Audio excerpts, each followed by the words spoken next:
Assalamualaikum warahmatullahi wabarakatuh. Bismillahirrahmanirrahim. Alhamdulillahi rabbil alamin. Wabihi nasta'in ala umurid dunya waddin. Wassalatu wassalamu ala ashrafil anbiya'i wal mursalin Sayyidina wa maulana Muhammadin wa ala alihi wa sahbihi ajma'in. Nawaitu ta'alluma wa ta'lima wal ifadata wal istifadata wal hatha ala tamassuki bi kitabillahi wa sunnati rasulih wa du'a ilal huda wa dalalata ala al khair. Rabbi syrah li sadri wa yassir li amri wahlul 'uqdatam min lisani yafqahu qawli. Amma ba'du. Para pemirsa dan juga para hadirin, pada episode kali ini kita akan melanjutkan kembali membahas tentang prolog atau muqaddimah atau pendahuluan basic-basic ilmu tauhid atau ilmu kalam, menambahkan dari apa yang kemarin telah kita kaji bersama-sama. Saat ini kita akan melanjutkan membahas tentang ada beberapa poin yang akan kita kaji, yaitu terkait dengan sumber. Dari mana sumber ilmu tauhid atau ilmu kalam ini dirumuskan? Tendensinya itu dari mana? Kemudian kita akan membahas juga tentang hukum syariat. Dan seyogyanya setiap ilmu pun harus kita ketahui. Misal kita mempelajari tentang ilmu kedokteran. Nah, sumbernya ilmu kedokteran ini diambil dari mana saja? Ilmu apapun ini tentu harus mempunyai referensi. Ya. Kemudian kita juga akan membahas tentang hukum syariatnya apa, biar kita mengetahui. Jangan-jangan nanti kita mempelajari satu ilmu tapi tidak kita kaji dulu hukumnya apa mempelajari ilmu ini. Ternyata ilmu yang kita pelajari itu ilmu yang diharamkan oleh Allah, kan fatal juga ya. Kemudian kita juga akan membahas tentang beberapa hal yang urgent untuk kita kaji, yaitu tentang keimanan dan tentang taklid. Di dalam kajian ilmu tauhid ada istilah taklid juga. Nah, bagaimana taklid di dalam akidah? Sebagaimana yang kita ketahui, taklid itu ada di dalam ilmu fikih. Kita juga mengenal yang namanya taklid. Saya dan sampean semua di dalam mengamalkan hukum syariat kita mengikuti pendapatnya Imam Syafi'i. Selanjutnya, apakah mengikuti pendapat orang lain di dalam akidah ini sama seperti mengikuti pendapatnya orang lain di dalam fikih? Nah, ini nanti akan kita kaji juga. Selanjutnya kita akan membahas tentang masail-masail atau kasus-kasus yang akan dibahas di dalam ilmu tauhid. Baik, di dalam Bismillahirrahmanirrahim, ma'khadhuhu awistimdadu, sumbernya ilmu tauhid atau referensinya ilmu tauhid atau ilmu kalam, sumbernya ini diambil dari mana? Dikatakan ma'khadhuhu awistimdaduhu minal adillati wal barahinil qat'iyati sawa'un kanat aqliyatan am naqliyatan. Sumbernya ilmu tauhid itu diambil dari dalil-dalil atau argumen-argumen yang sifatnya yakin 100%. Qat'i itu apa? Qat'i itu artinya adalah dalil yang mempunyai implikasi yakin. Artinya dalil ini yang apabila kita gunakan, maka hasil dari penggunaan dalil ini kita akan mendapatkan satu keyakinan. Dengan kata lain, bisa dikatakan bahwa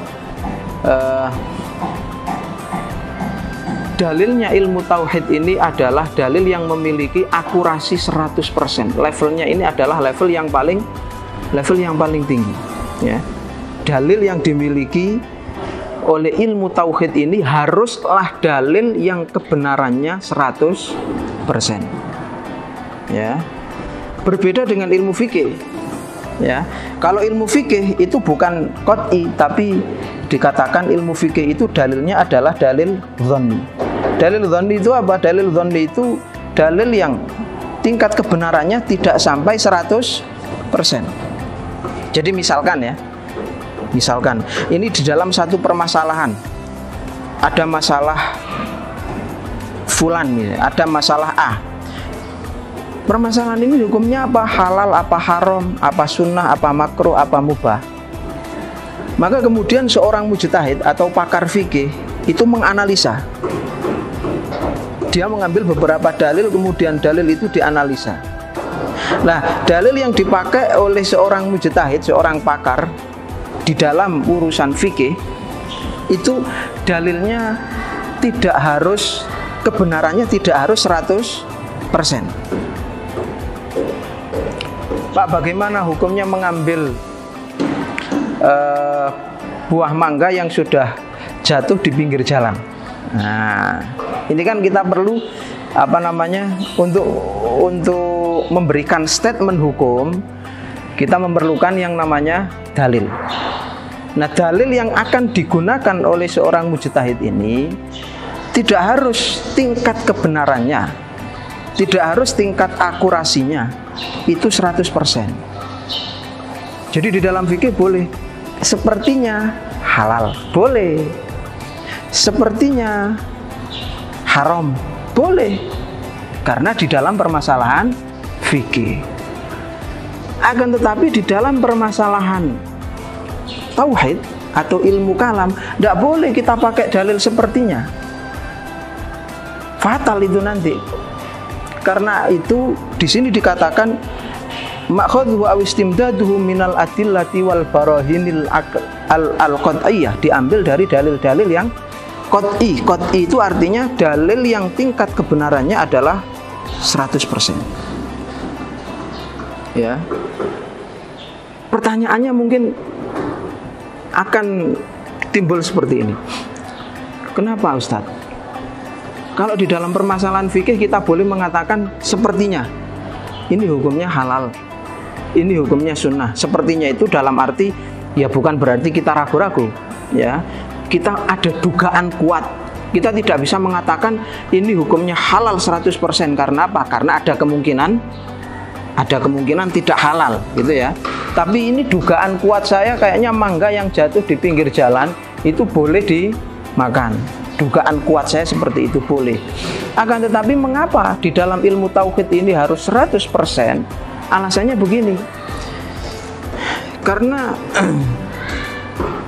manusia hidup ini harus mempunyai keyakinan. Ya, manusia hidup ini harus mempunyai keyakinan, harus mempunyai ideologi. Bagaimana ada orang hidup yang dia tidak mempunyai keyakinan, dia tidak mempunyai akidah, dia tidak mempunyai ideologi, maka hidupnya ini seperti hidup yang tidak serius, dia hidupnya main-main. Saya ambil contoh begini. Sampean semuanya ini datang ke pondok progresif Bumi Sholawat. Tentu beda, ya. Orang itu kan motivasinya beda-beda, ya. Ada yang mondok ke sini karena dia mendapatkan informasi bahwa nanti saya di pondok sini akan mendapatkan pengetahuan yang luar biasa, ya. Ada orang yang datang ke pesantren itu karena nuruti kehendaknya orang tua, iya kan? Tentu berbeda. Orang yang datang ke pesantren dengan keyakinan, ya, bahwa di pesantren itu nanti saya akan dapat meraih cita-cita saya, dengan orang yang datang ke pesantren itu motivasinya hanya nuruti kehendaknya orang tua, tentu beda. Bedanya apa? Yang satu pasti serius, yang satunya lagi main-main. Begitu juga orang hidup. Ketika orang hidup tidak mempunyai ideologi, tidak memiliki satu keyakinan, ini berarti hidupnya hanya untuk main-main saja. Makanya ini yang menjadi alasan kuat bahwa kenapa dalilnya ilmu kalam atau dalilnya akidah harus mempunyai akurasi yang tinggi dan level kebenarannya, tingkat kebenarannya ini harus 100%. Sehingga orang itu benar-benar yakin, kamu agamanya apa? Saya agamanya Islam. Dan saya hidup akan sesuai dengan agama Islam. Itu kalau kita tarik ke akidah apa? ke akidah Islam, sehingga dia hidupnya ini tidak seperti orang minggat gitu loh, tidak seperti orang bingung. Tapi kalau orang tidak punya ideologi, tidak punya keyakinan, ya ini penyakit juga ini, ya namanya penyakit mental, unorientasi. Orang itu unoriented, orang itu tidak mempunyai orientasi yang jelas. Main-main ini nanti. Makanya dalilnya harus apa? Dalilnya harus yakin. Ini ada yang penting lagi. Sawaun kanat akliyatan am nakliyatan. Baik dalil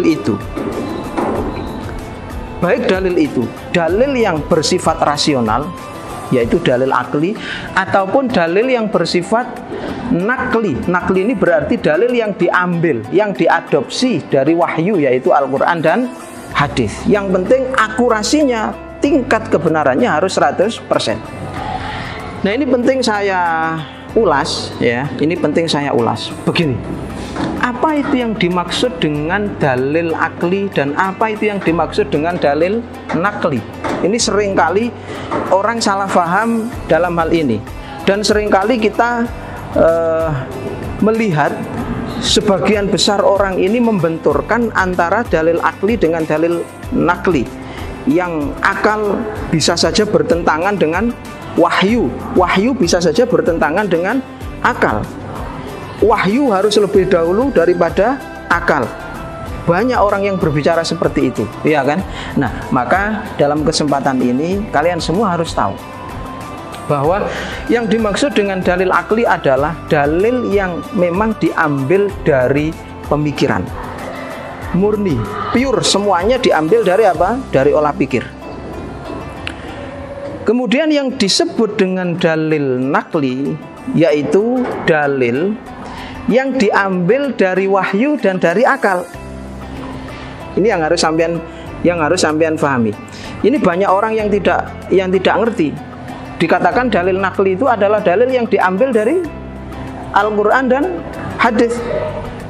Tidak sesederhana itu. Tapi yang dimaksud dengan dalil nakli yaitu dalil yang diambil dari hadis yang difahami atau yang dipikirkan, yang dianalisa dengan akal. Dari penjelasan ini bisa kita tarik kesimpulan bahwa sesungguhnya tidak ada yang namanya dalil yang murni diambil dari Quran hadis, tidak ada. Dalil yang diambil dari Al-Quran dan hadis ini harus dianalisa oleh akal. Dan ketika dalil Al-Quran maupun hadis ini diambil dari dalil yang diambil dari Al-Quran dan hadis ini dianalisa oleh akal, maka dalil ini disebut dengan dalil nakli atau dalil Quran dan dalil hadis. Sehingga tidak bisa hanya dikatakan aqimus shalah, dirikanlah sholat. Apa wajibnya sholat? Wajibnya sholat itu diambil dari Quran. Kata-kata diambil dari Quran ini bukan bermaksud bahwa dalil itu murni diambil dari Quran, tapi sumbernya dari Al-Quran dan dianalisa oleh akal. Sehingga tidak ada sebenarnya dalil yang murni diambil dari Al-Quran dan hadis. Yang ada dalil Al-Quran dan hadis yang dianalisa oleh akal. Dalil yang seperti ini disebut dengan dalil nakli. Sedangkan dalil akli, dalil rasional adalah dalil yang murni istimdadnya, murni referensi dan pengambilannya ini diambil dari akal. Yang perlu kita ketahui juga, ya, yang perlu kita ketahui di dalam permasalahan dalil akli dan dalil nakli ini, setelah kita memahami apa itu dalil akli dan dalil nakli, maka kita melihat ada di dalam Islam ini ada beberapa kelompok orang. Satu, ada yang tidak mau mengambil dalil akal, yang ada cuma mau ngambil dalil Quran dan hadis. Siapa? Ya mereka orang-orang yang sukanya mengkafirkan, ya, dikit-dikit kafir, dikit-dikit kafir, ya kan? Ini dalil Qur'annya begini, dalil hadis. Tidak ada sebenarnya dalil yang murni dari Al-Quran. Pasti dalil Al-Quran itu harus dikomparasikan, bukan dikomparasikan, harus digabungkan, harus dikorelasikan dengan apa? Dengan analisa pemikiran. Nah, ada orang yang seperti yang saya sebutkan tadi. Ada orang yang suka mengatakan kita tidak boleh menggunakan akal di dalam memahami agama, tapi kita harus menggunakan Al-Quran dan hadis. Nah, ini sendiri omongan yang salah, ya, sudah paham ya? Ini adalah ucapan yang tidak benar. Ini adalah ucapan yang salah. Karena apa? Karena Quran dan hadis disebut dalil kalau dianalisa dengan apa? Dianalisa dengan akal. Nah, ada orang lagi yang tidak mau pakai Quran dan hadis. Dia hanya mau pakai akal saja. Dia jadinya apa? Jadi liberal. Yang satunya ekstrim kanan. Akhirnya dia menjadi apa? Orang yang fundamentalis. Dikit-dikit kalau tidak cocok dengan pemahaman Quran hadisnya disebut apa? Kafir. Yang satunya lagi ekstrim kiri. Yang satu tidak mau pakai akal, yang satunya lagi tidak mau pakai apa? Tidak mau pakai Quran dan hadis, maunya pakai akal saja. Jadinya apa? Ekstrim kiri. Ekstrim kiri jadinya liberal. Orang liberal bilang saya tidak maulah berideologi diambil dari Quran hadis. Ideologi saya mau saya ambil dari akal saja. Ada orang golongan ketiga, dia tidak mau pakai akal, tidak mau pakai Quran, maunya langsung loncat, saya mau ambil dari Allah Subhanahu wa Ta'ala. Akhirnya dia cari-cari wangsit dan lain sebagainya ya. Nah, ini semuanya salah. Kenapa? Antara akal dan nakal, antara akal dan wahyu, ini tidak bisa dipertentangkan. Dibilang oleh para ulama itu dikatakan begini, ada al-aqlu yudrikul ma'arif wa syar'u yudrikul ahkam. Maksudnya bagaimana? Maksudnya begini. Kalian dengan akal yang kalian miliki, yang diberikan oleh Allah Subhanahu wa Ta'ala, akal kalian mampu mengetahui segala hal. Dengan akal kalian akan mampu mengetahui Allah itu satu. Dengan akal manusia, ya, dengan akal manusia akan mampu mengetahui adanya hari akhirat. Dengan akal manusia mampu mengetahui ada hal-hal yang gaib, ada hal-hal yang supranatural, ada hal-hal yang metafisik. Itu bisa kita ketahui semuanya. Akan tetapi, apakah setiap yang diketahui oleh akal ini harus menjadi keyakinan? Tidak. Setiap yang diketahui oleh akal ini akan menjadi keyakinan manakala ditentukan oleh syariat. Jadi ini yang dimaksud dengan al-aqlu yudrikul ma'arif wa syar'u yudrikul ahkam. Akal, ya, saya ulangi lagi ini biar lebih biar lebih jelas. Apa sih hubungannya antara akal dengan syariat? Hubungannya adalah akal berfungsi untuk mengetahui segala hal. Apapun yang kalian ketahui, ya, yang ada di dalam otak kalian, apapun yang ada di dunia ini semuanya bisa diketahui dan difahami oleh akal. Sedangkan setiap pengetahuan yang ada di dalam otak kita itu nanti akan dispesifikasi. Siapa yang menspesifikasi?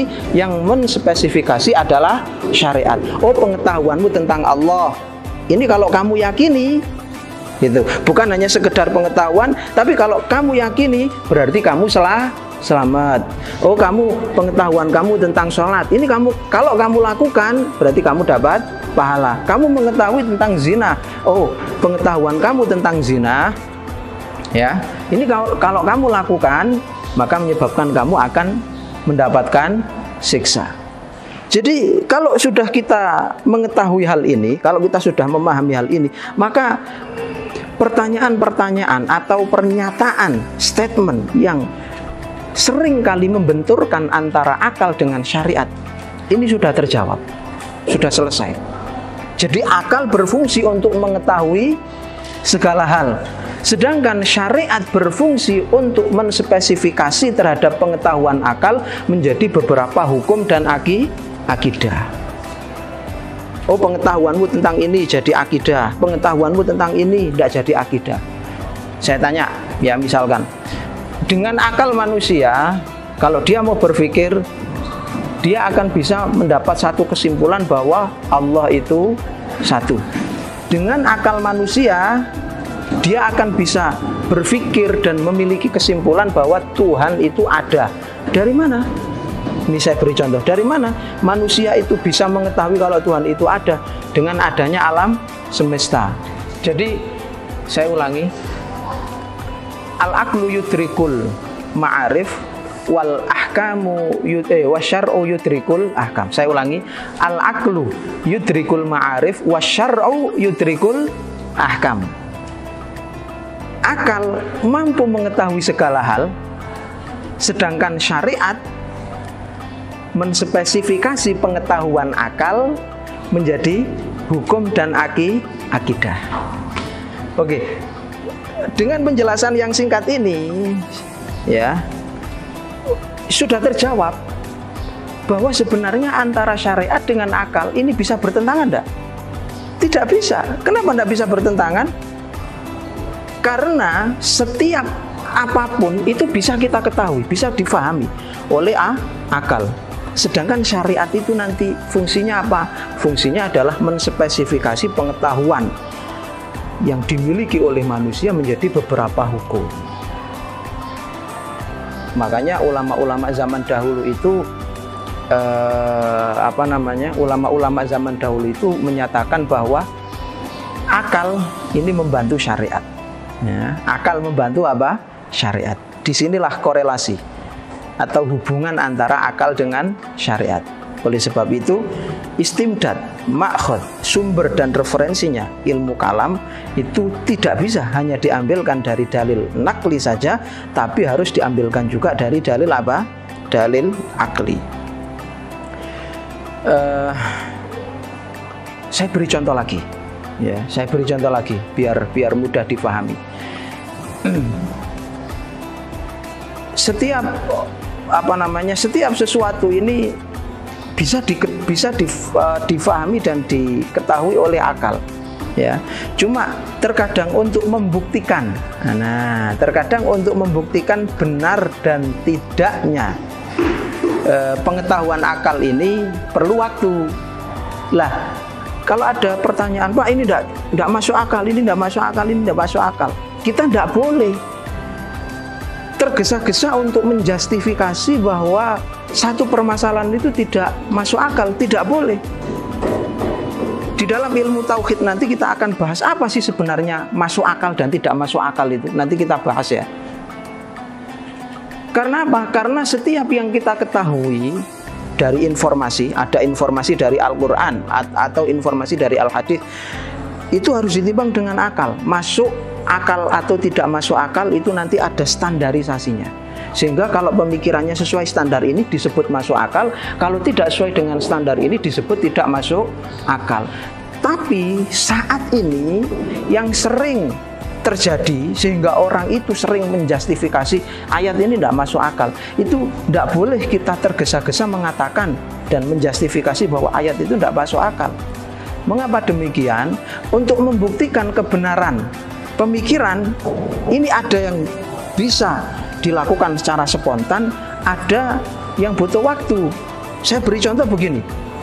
Ketika Allah Subhanahu wa taala di dalam Al-Qur'an, ya, menceritakan begini, sayuhzamul jam'u wa yuwallunad dubur. Artinya mereka, ada golongan-golongan orang-orang kafir akan lari terbirit-birit. Sayuhzamul jam'u wa yuwallunad dubur. Golongan orang-orang kafir, kelompok orang-orang kafir kelak akan lari terbirit-birit. Pada saat ayat ini diturunkan, Sayyidina Umar mengatakan, ayu jam'in hadza. Kelompok orang kafir yang mana yang lari terbirit-birit? Kenapa? Karena pada saat itu kondisinya damai, situasinya aman sentosa, tidak ada peperangan, tidak ada gonjang-ganjing sama sekali. Akan tetapi setelah terjadi peristiwa perang Badar, ya, setelah terjadi peristiwa perang Badar, baru kemudian Sayyidina Umar sadar, oh ternyata yang dimaksud dengan Al-Quran, firman Allah sayuhzamul jam'u, ternyata kelompok itu adalah kelompok kafir yang ikut perang Badar.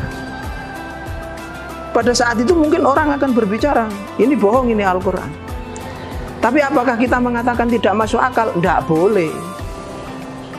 Kita mengatakan ini masuk akal atau tidak masuk akal, ada standarisasinya. Untuk pembuktian kebenaran ini beda lagi ceritanya, beda lagi temanya, gitu ya. Nah, yang sekarang ini kebanyakan orang itu bingung membedakan antara kebenaran yang belum terbukti dengan sesuatu yang tidak masuk akal. Dia mengatakan kebenaran yang belum terbukti dia sebut sebagai sesuatu yang tidak masuk akal. Tidak boleh.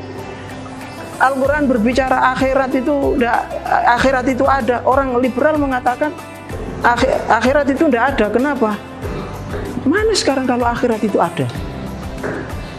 Ya, mana buktinya? Silakan dibuktikan. Bahkan ada yang lebih ekstrim, kamu yang yakin, kenapa saya yang harus kamu suruh buktikan? Itu kata orang-orang liberal.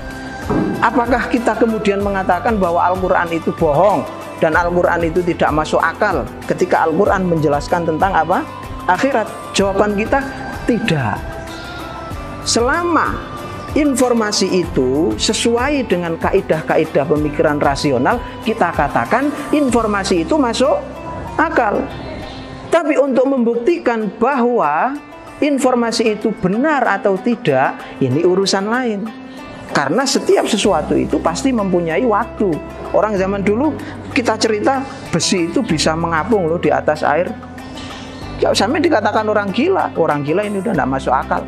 Tapi sekarang besi bisa mengapung di air. Masuk akal apa tidak?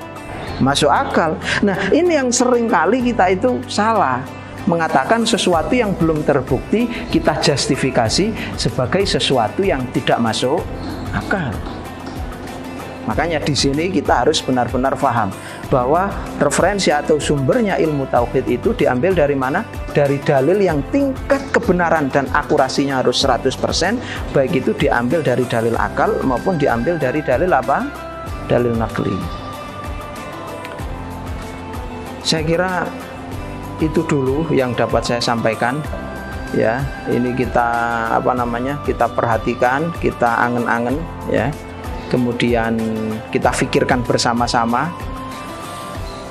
Nanti pasti ada timbul beberapa pertanyaan-pertanyaan, ada timbul beberapa kesangsian lah nanti kita kaji secara bersama-sama. Demikian episode kali ini dapat saya sampaikan. Ada kurang lebihnya mohon maaf. Wassalamualaikum warahmatullahi wabarakatuh.